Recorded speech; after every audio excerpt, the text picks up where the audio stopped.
الحمدللہ رب العالمین والصلاة والسلام علی سید الانبیاء والمرسلین اما بعد فاعوذ باللہ من الشیطان الرجیم بسم اللہ الرحمن الرحیم۔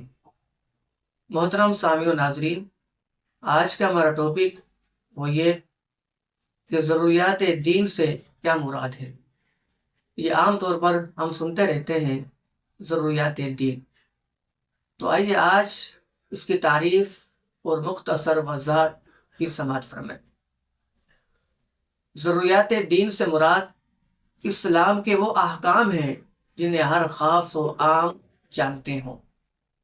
خاص سے مراد علماء کرام و صاحب علم لوگ ہیں، اور عام سے مراد وہ افراد جو علماء کے پاس آتے جاتے ہوں، ان کی صحبت میں رہتے ہوں۔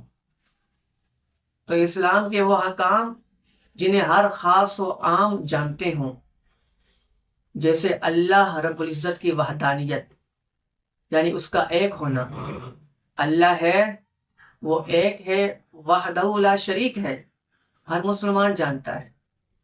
وہ تمام انبیاء کرام علیہ السلام کا حق ہونا، پانچوں نمازوں کا فرض ہونا، ماہ رمضان کے روزوں کا فرض ہونا، اور صاحب نصاب پر زکوٰۃ کا فرض ہونا، اور صاحب استطاعت پر حج کا فرض ہونا، جنت کا ہونا، دوزخ کا ہونا، قیامت کا ہونا، حساب و کتاب کا ہونا، وغیرہ وغیرہ۔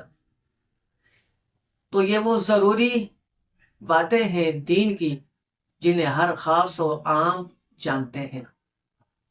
اور یہ عقیدہ رکھنا بھی ضروریات دین میں سے ہے کہ نبی کریم صلی اللہ علیہ وسلم خاتم النبیین ہیں، آپ کے بعد کوئی نیا نبی نہیں آ سکتا، اور اگر کوئی اس کے برخلاف اعتقاد رکھے یا نظریہ یا عقیدہ رکھتا ہے تو وہ دین اسلام سے خارج ہو جاتا ہے۔